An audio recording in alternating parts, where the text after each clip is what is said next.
without further ado, as I said, Jeff meant to be here. He couldn't. He asked if I would talk a little bit about my experience taking his course.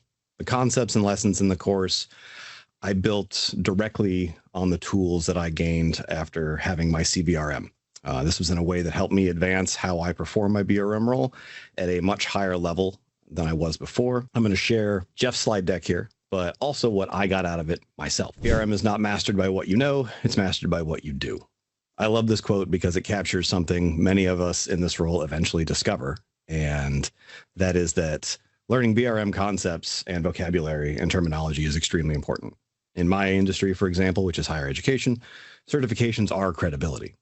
However, understanding frameworks, while important, these things do not make you successful in this role. Success comes from applying those ideas, using the ideas to actually build meaningful and impactful relationships, to earn trust, to use both of these things to help navigate difficult situations, which gets us to that so what, the point of actually doing the BRM role.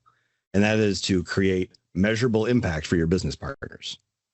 And that's what I want to talk about today, because that's what I think we as BRMs need to do in order to stay relevant. The challenge for myself in higher education, at least, is continually making enough visible impact to stay relevant. Making sure the BRM function isn't just some other overhead expense in IT or another department, which I'm currently in, but instead one that brings real value to those that decide. BRM has never been more important or more misunderstood. Today's reality, and you can see some of them here, and maybe you can find your organization some of these bullet points. We're expected to connect business to technology at an ever-increasing rate. Technology in the modern office isn't relegated to the IT basement any longer. It's everywhere, and it's expected to work 100% of the time. Gone are the days of spending big chunks of time and human capital trying to get individual devices or machines to work or talk to each other, except printers. It's 2026 and somehow printers are still terrible. Anyway, instead, our IT teams spend their time and money keeping users safe out on the internet or intranet, keeping that enterprise level stuff running at that 100% uptime. No position is immune from technology. I had no idea how much of my life I'd be spending factoring into everything every day, but I'm continually surprised by that number and how it continues to go up. These are the kinds of challenges and expectations mean that relationships between business partners and any facet of IT can at times be very transactional and not nearly strategic enough. Many BRMs face the same challenges. And it's not because they're not good or they're not talented. It's because this is a hard job. And I'll talk more about this a little bit later. But in addition to working in higher education, I also co-lead a couple of BRM Institute communities, the Indiana one and the higher education one. But those roles give me great access to BRMs across industries and across geographies. I hear a lot of the same challenges, regardless of those two things. BRMs across the full spectrum of maturity levels as well often talk about things like, how do I define BRM's purpose in my role as I do it? In my organization, how do I find time to do a lot of things, including build meaningful connection that allows and enables me to make impact where it needs to be made? It's not enough to just have great relationships with your partners. That's not the job, or at least it's not mine. I need those in order to give me the access to do the job well. I don't have authority, officially, on paper, or otherwise. The best I have is influence. I hear things like, nobody understands what BRM is supposed to be at my company. I can't get my business partners to let me into their decision-making process.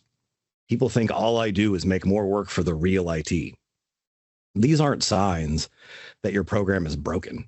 They just tell you this: it's the hardest, easy role you'll ever have. And I really like this quote. I wholeheartedly agree with it. I love this job. No 2 days are identical for me, right? Today I'm doing this because I could. Tomorrow I'm waking up early, or at least for me, and I'm driving to one of Purdue's research farms to learn about pest management and watermelons and humidity control in greenhouses, probably new harvesting technology in commercial grapes. Other than the expected heat index of like 102, it looks easy. But I'm not really there to understand those things in any great detail. I'm there because it's where my business partners, faculty in the College of Agriculture, are, and more importantly, where they're trying to apply technology to solve problems, to make business impact themselves. This is where the job gets hard. Something is always standing in the way. That something can look like any one of these obstacles. Now, there's a bunch here. These are just some of the obstacles you can face. And I bet if you look at the 6 there on the sides, you can probably see at some point that you've dealt with one of these or are currently dealing with one of these. I bet you can find a few on the slide that you're dealing with right now. I know I can. Being a BRM doesn't mean that you get to remove these if you're doing the job well. They're always going to be there. They're going to be there in some form forever. Now, I've had the pleasure of co-leading those communities since I started in 2020. So I get to hear stories from BRMs all over, not just the questions I talk about. But speaking of my industry, higher ed, the one of these barriers that sticks out the most on my page, the biggest hurdle I see, I don't know if I have a laser pointer here, it's on the left, difficulty influencing and prioritizing decisions. The second most impactful one, probably limited engagement from business partners. Now, I mentioned just a few moments ago that my business partners are faculty within the College of Agriculture, which means that by definition, I have about 128 business partners at last count, which is about 127 too many if you go by the rule book. However, I like to think of it as my business partner is actually the academic function of the College of Agriculture. Now, limited engagement can take a lot of forms, but faculty professors have a lot of autonomy. They can do kind of whatever they want. They don't necessarily need people for a lot of things. They're generally very intelligent. Every one of my business partners has at least one PhD, but none of them have a PhD in technology. Of the 128 that I'm responsible for, each one of their priorities are a little bit different, which can make getting engagement not exactly a uniform or consistent process. What else stands out to you here? When I took this workshop, High Performing BRM with Jeff a couple of years ago now, I was a few years into my role, but I was still being pulled into operational type work frequently enough that I had to be intentional about what things I said yes to and what things I said no to.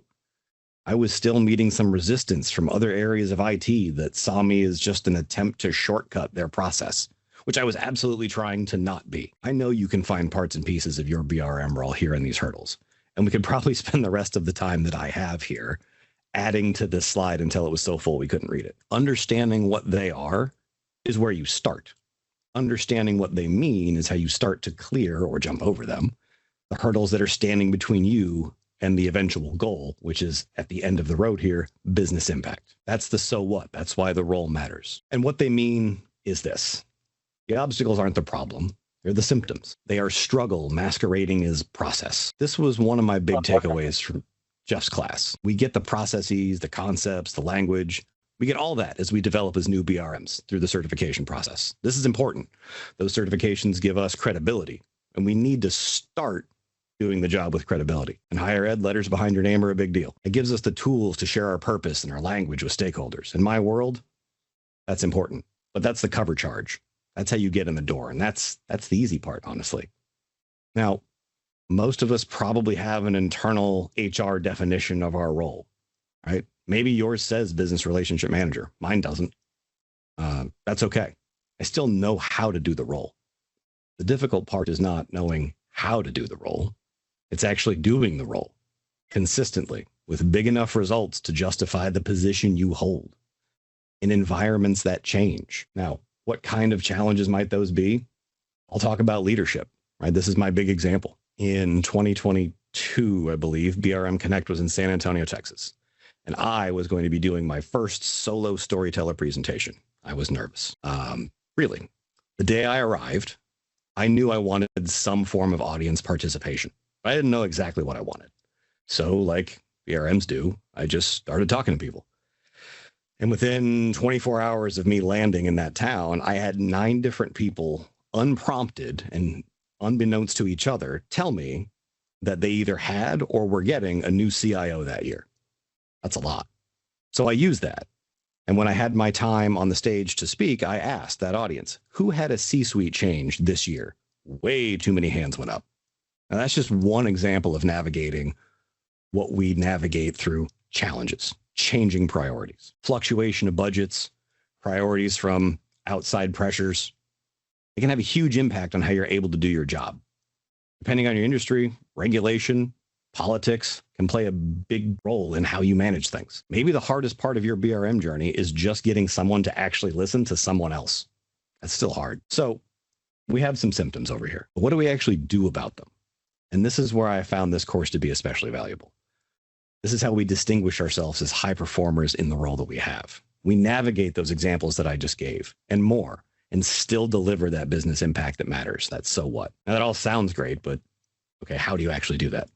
Valid question. The real challenge here is that understanding BRM and performing BRM are two different things. A lot of our development emphasizes that concept and process. We talked about that. Still very important. But the method of distinguishing yourself is through performance and true business impact. This is one way we do that. But I've got some good news. It's not about putting in more hours in the chair. Not about working harder. It's also not about solving or removing those hurdles that we just had in that graphical example. They're always going to be there in some form. Here's how we learn to navigate them. What I hear from other BRMs that I have the opportunity to talk to, the messages they get about their performance can be things like, I need you to work harder. You should meet more people, attend more meetings, answer more requests, close more tickets, more. It's not about the more.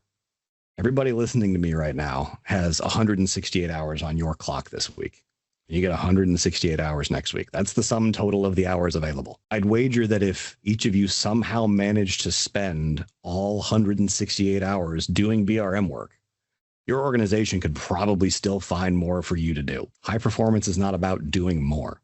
It's about thinking differently and acting with intention with the time that you do have.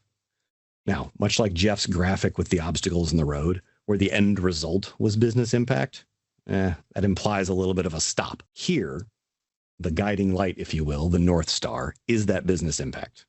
But rather than a checklist of things that can slow you down, here's how we actually get there. Leadership, and these loosely tie to the course modules, bring new ideas and actions that can help drive that growth, effectiveness, efficiency. Knowing when and who to bring an idea to is not something that is innate.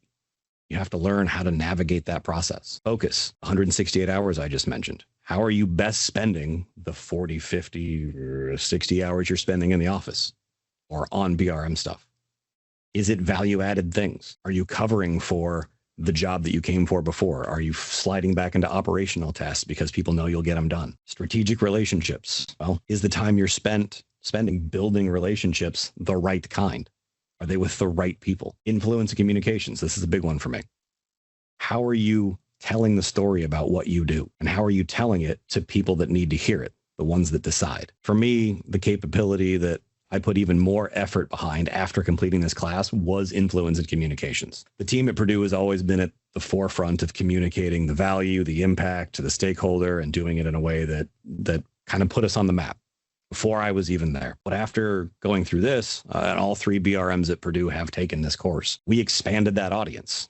We started writing impact statements for non-technical people. I started giving a version of that Connect Storyteller session that I mentioned more broadly to other BRM teams just because I could. When the time came more than once in the last 5 years for leadership at Purdue to say, well, BRM was nice to have, but they didn't.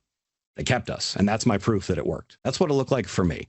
I don't know what it might look like for you, but hopefully you can think about where you'd like to go. Imagine becoming the BRM that, right? Here are some examples.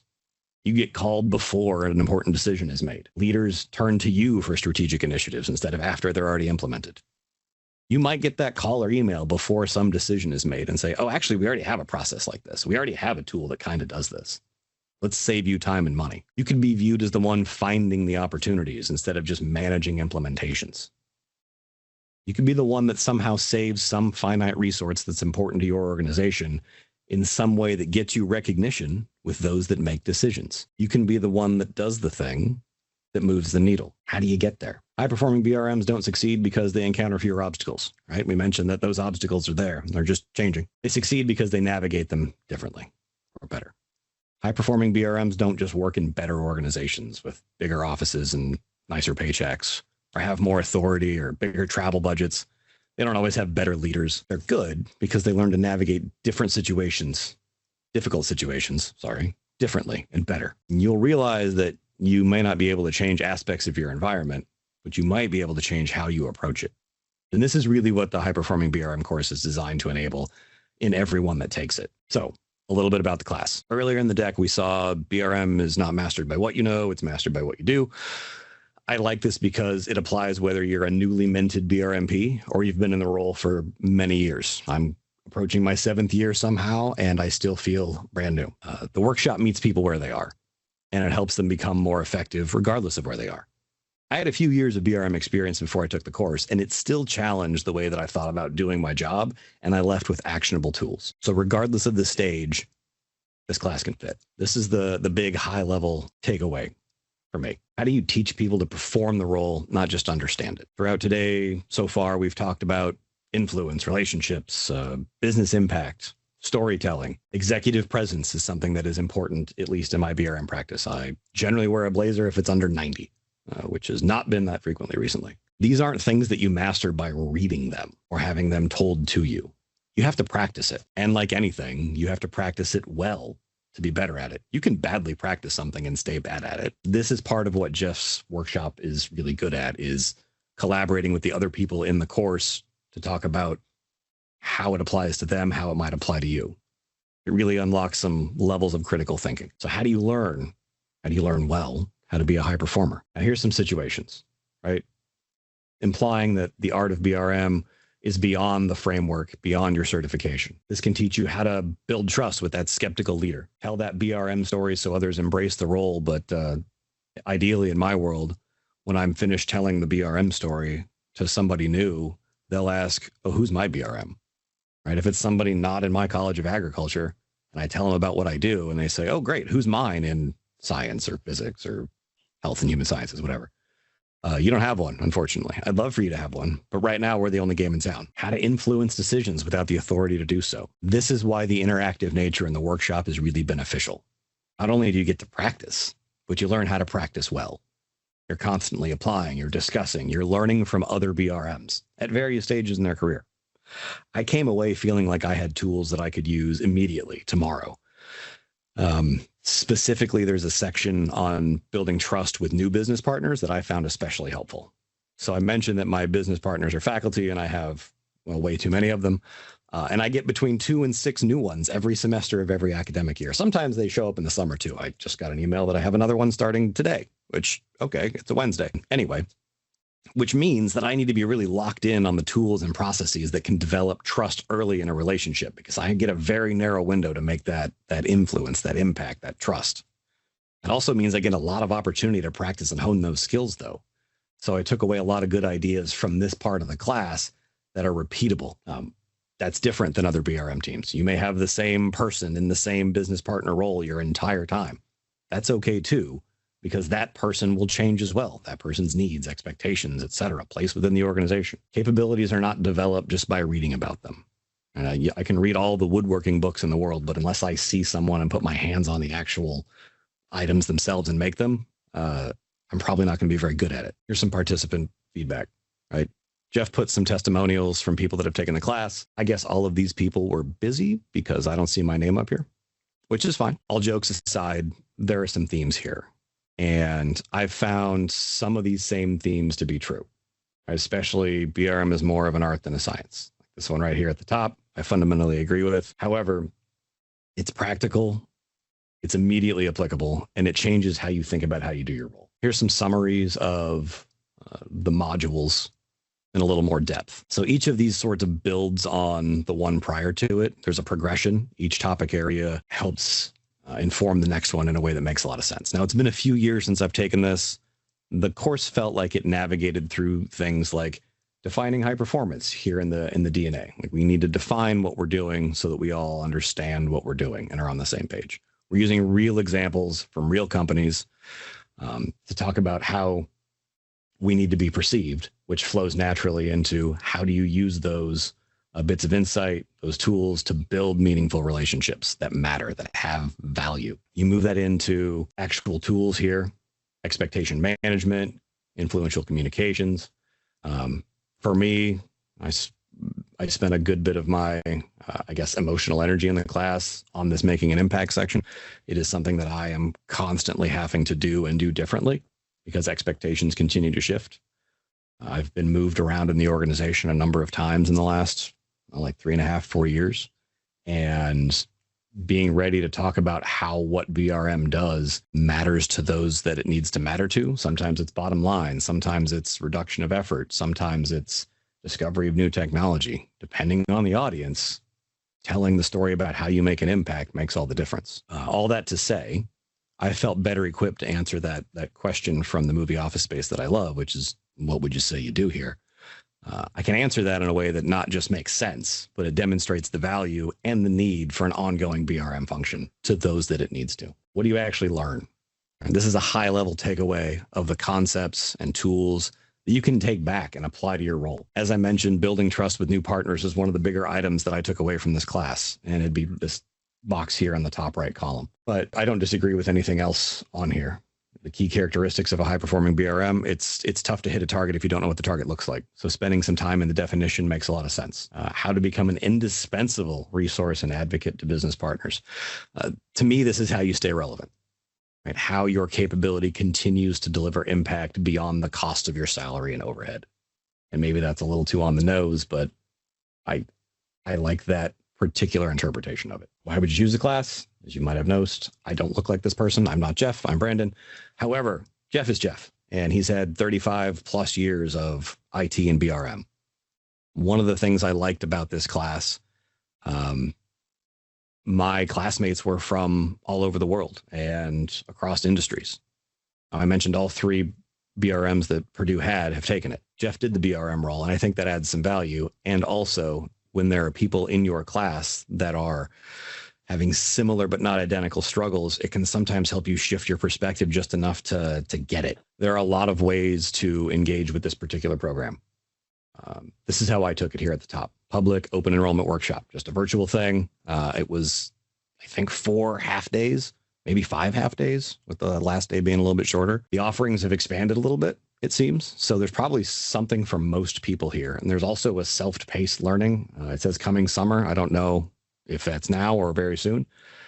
If you could take it with other people, I would. But if I could take it self-paced or nothing, I would take it self-paced.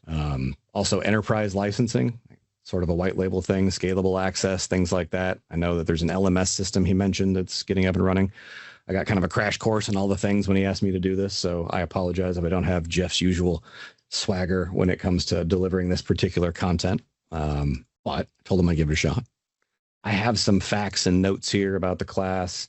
The class retail is $21.95 a head. There are various discounts available in addition to the one you all get for coming to Demo Day 2026, and the code is Demo Day 2026. You can scan or click the link there in the slides to learn more about the class. He will also do these in person, or have a trainer that he utilizes do them in person if it is not a place that he is. The class length can vary. You can do it in 3 full days, like 9 to 5s, or you can space it out. There is a sister class offering called the High Performing Technology Professional, which is essentially the same curriculum for the first 2 days, but it targets non-BRMs, maybe just people in your organization that work alongside BRMs. He's had organizations run both classes simultaneously, so the whole organization and team learn together, and then the BRMs just stay for the last chunk of it.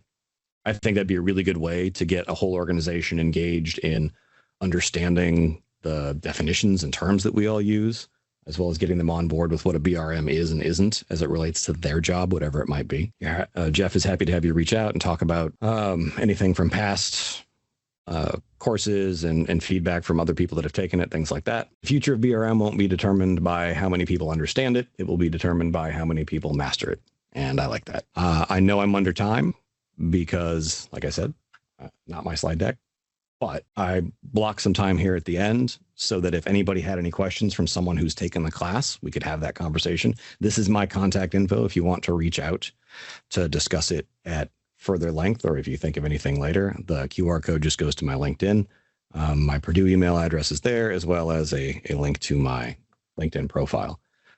And that is all I have. So I will stop sharing unless I need to leave this up for a bit. I'll leave the other one up for a bit, that one. Okay, thank you, Brandon. Are there any questions or comments? We've got some good comments in the chat. Are you able to see those? Yeah. No, I will have to click some things. Wait one. Great. I'll spend some time here. Interesting more. Okay, that's experiences. I work for government. Mine, yeah, politics, competing priorities.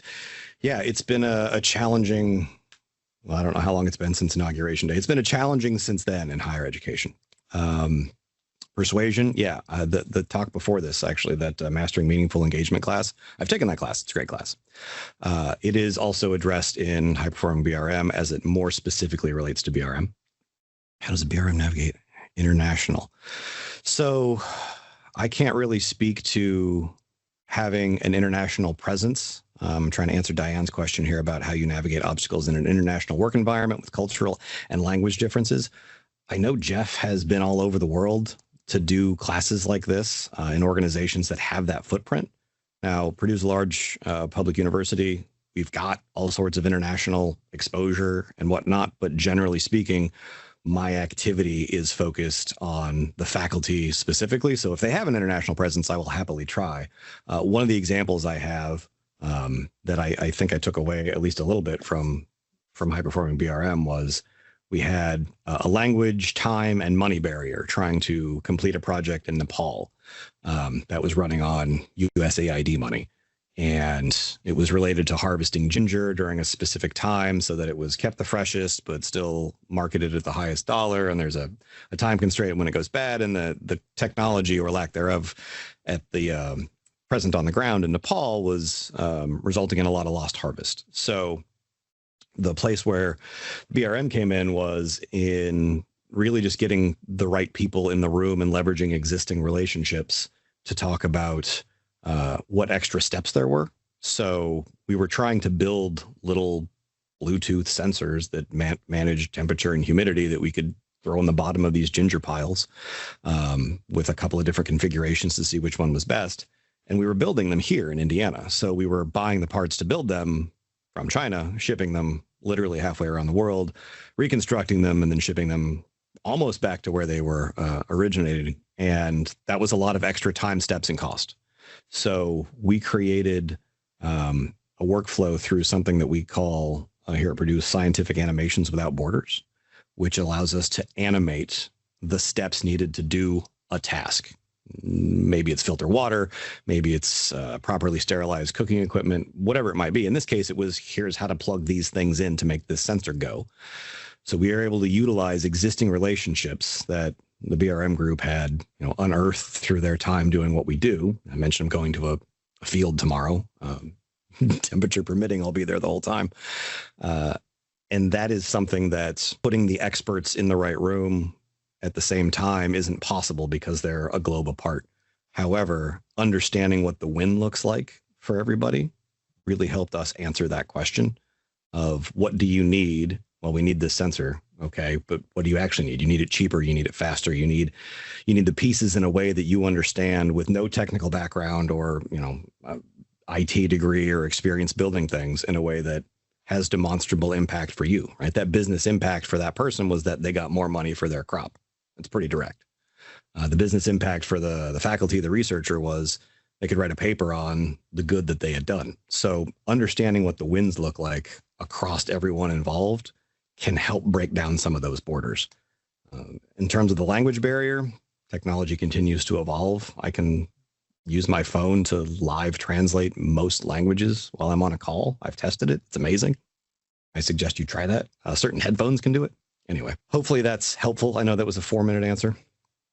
Let's see, Diane, that's a response. Okay, maybe able to help. Oh, we've got people helping each other in the chat, which is fantastic.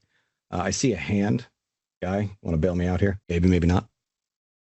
I think it's Guy that has his Gooey, I think do you have a question? Maybe it's just a high five. So I'll just thanks. We can't unmute. Let me see if I can unmute him here. Yeah, Keith, I like that story. When did I tell that story? Oh, I told that story at Last Connect. Yeah. When someone asked what BRM did to somebody else, and I got all ready to tell the story, and they told it for me.